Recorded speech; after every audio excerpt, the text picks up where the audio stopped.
तो कैसे हैं आप सभी लोग? होप सो कि जहाँ पे भी होंगे मस्त होंगे, बिंदास होंगे।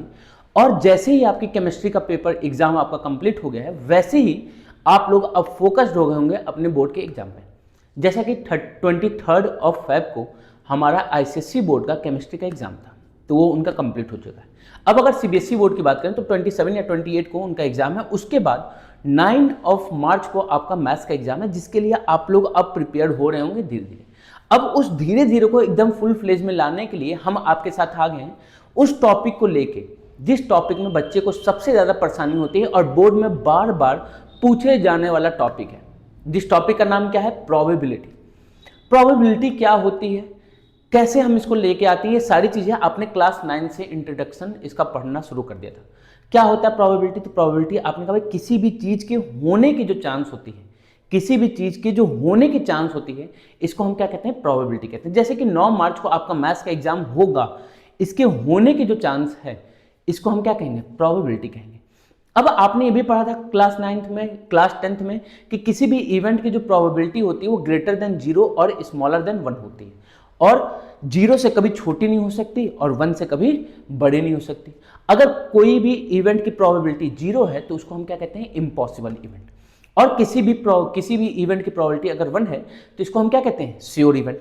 अच्छा, श्योर इवेंट, इम्पॉसिबल इवेंट, ये सारे बच्चों को पता होता है, बट क्वेश्चन में थोड़ा सा ट्विस्ट किया और ट्विस्ट करके उसने पूछ दिया सर्टेन इवेंट क्या होता है। तो याद रखिएगा, सर्टेन इवेंट कहे या फिर श्योर इवेंट कहे, दोनों का मतलब सेम होता है। That is event having probability equal to 1। That is sure event, कि उसके होने की जो चांस है जो एकदम श्योर है। जैसे कि कल सुबह होगी, आज रात होगा, ये क्या है? तो ये सब श्योर इवेंट हैं। मंडे के बाद ट्यूसडे आएगा, क्या है? श्योर इवेंट है। ट्यूसडे के बाद वेडनेसडे आएगा, ये क्या है? श्योर इवेंट है। तो जो चीजें श्योर होती हैं या फिर सर्टेन, इसी को श्योर को हम क्या कहते हैं? सर्टेन कहते हैं। उसकी प्रोबेबिलिटी क्या होती है? 1 होती है। उसकी प्रोबेबिलिटी क्या होती है? 1 होती है। तो ये जो बेसिक चीजें थी वो आपने बेसिक क्लासेज में पढ़ रखी है। क्लास 12th में अब हमको जो पढ़ना है, क्लास 12th की जो प्रोबेबिलिटी पढ़नी है, उसमें क्या क्या चीजें पढ़नी है उसको समझिए थोड़ा सा।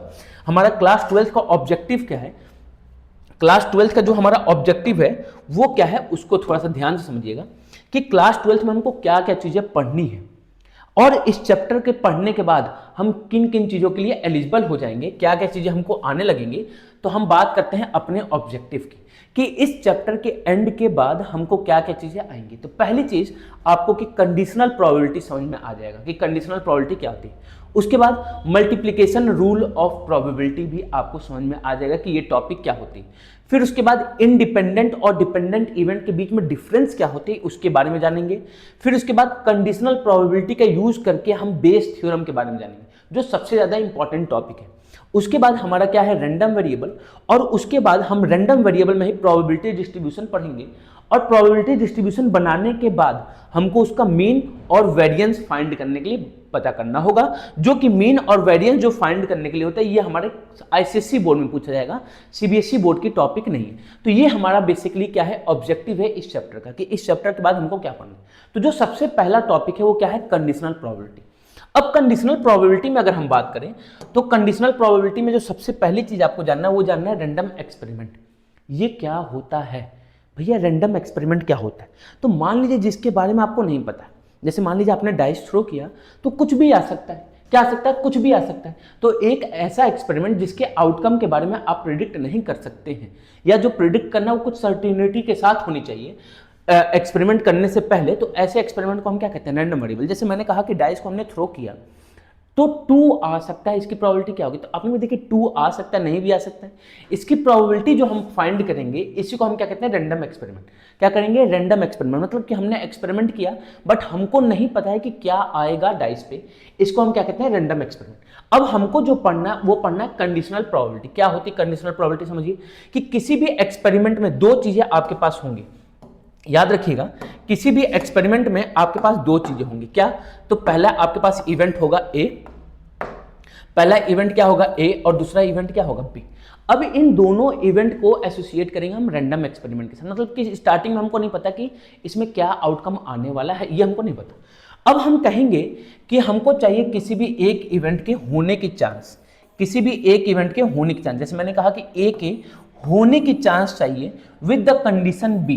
विद द कंडीशन बी का मतलब जो चीजें पहले हो चुकी हैं, जो चीजें पहले हो चुकी हैं, ठीक है, जो चीजें पहले हो चुकी हैं, तो पहले क्या हो चुकी है, बी, तो ए की होने की चांस जबकि बी पहले ही हो चुका है, ऐसे प्रोबेबिलिटी को हम क्या कहते हैं, कंडीशनल प्रोबेबिलिटी। जैसे मान लीजिए आप घर में गए और आपको लगी है भूख, आप घर में गए और आपको क्या लगी भूख, अब आपको खाना खाना है, तो खाना क्या खाना है, जो घर में बना है, तो आपने कहा आज मेरा पिज्जा खाने का मन है, लेकिन घर में बना था रोटी सब्जी, तो कंडीशन क्या हो गई कि भैया आपको भूख लगी तो रोटी सब्जी लीजिए और खा लीजिए, तो आपने खाया, लेकिन क्या खाया, रोटी सब्जी, तो वो रोटी सब्जी क्या लग गई, आपके ऊपर कंडीशन लग गई।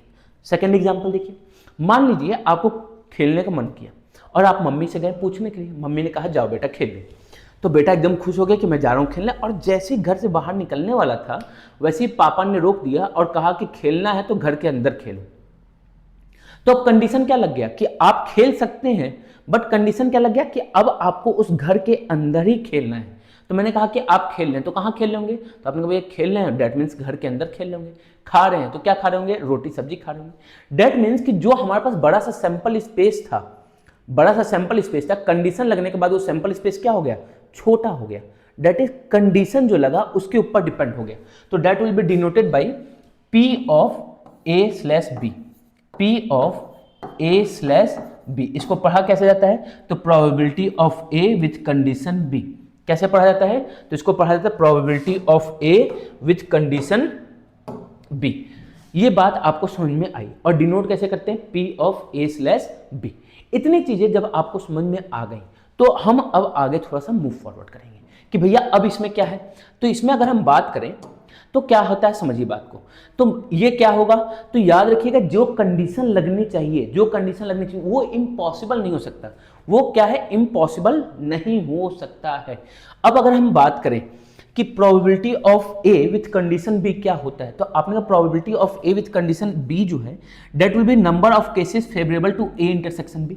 मतलब ए और बी दोनों में इंटरसेक्शन हो। दैट मीन्स अगर आपको गेम खेलना है तो एक ऐसा गेम हो जो कि घर के अंदर खेल सकते हैं, तो क्या कर सकते हैं, घर के अंदर खेल सकते हैं। तो दोनों में कॉमन होना चाहिए। कोई गेम ही नहीं है आपके पास घर के अंदर खेलने के लिए, तो गेम कहां से खेलेंगे।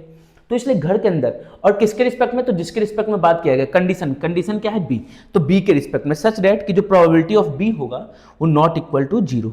तो probability of A with condition B किसके इक्वल हो जाएगा, तो probability of A intersection B अपन प्रोबेबिलिटी ऑफ बी। उसी तरीके से मान लीजिए अगर हमने चेंज कर दिया कि बी की हमको प्रोबेबिलिटी चाहिए कंडीशन ए के साथ, तो ए इंटरसेक्शन बी जिसके रिस्पेक्ट में बात करेंगे वो कहां चला जाएगा, तो वो हमारे डिनोमिनेटर में चला जाएगा। और जो चीज डिनोमिनेटर में जाएगा वो कभी भी 0 के इक्वल नहीं होगा। दैट इज इम्पॉसिबल इवेंट, नहीं हो सकता। अब एग्जांपल के थ्रू समझते हैं। मान लीजिए आपके पास पैक ऑफ 52 कार्ड्स हैं, पैक ऑफ 52 कार्ड्स हैं, और आपको सबसे पहले एक कार्ड ड्रॉ करना है। फर्स्ट कार्ड जो ड्रॉ कर रहे हैं वो जैक का ड्रॉ कर रहे हैं। पहला कार्ड किसका ड्रॉ कर रहे हैं, जैक का। तो पहला जैक आने की प्रोबेबिलिटी कितनी होगी, तो टोटल 4 कार्ड होते हैं जैक के, तो 4/52 हो गया। कितना हो गया, 4/52 हो गया। अब अगर हमको सेकंड कार्ड निकालना है तो आपने कहा एक कार्ड तो हमने निकाल लिया था, एक कार्ड निकाल लिया, तो टोटल 52 में से एक क्या हो जाएगा, कम हो जाएगा। कम हो गया तो 51 हो गया, और जैक में से भी एक कम हो गया, तो कितना बचा जैक का, 3 कार्ड। टोटल 4 होता है, एक निकालिए तो कितना बच गया, 3। अब इससे आपको थोड़ी सी चीजें समझ में आई कि कंडीशनल प्रोबेबिलिटी क्या होती है। अब जैसे ये चीजें समझा तो अब हम आते हैं प्रॉपर्टीज पे। तब पहले हम बात करते हैं कि मान लीजिए 2 इवेंट्स हैं जो कि सैंपल स्पेस एस के हैं। सैंपल स्पेस मान लो भाई कोई सैंपल स्पेस होगा, उसमें से हमने कोई 2 इवेंट लिया। अब अगर हम किसी की बात करें, क्या बात करें, तो P के होने की जो प्रोबेबिलिटी होगी, किसकी बात कर रहे हैं हम, तो P के होने की, B के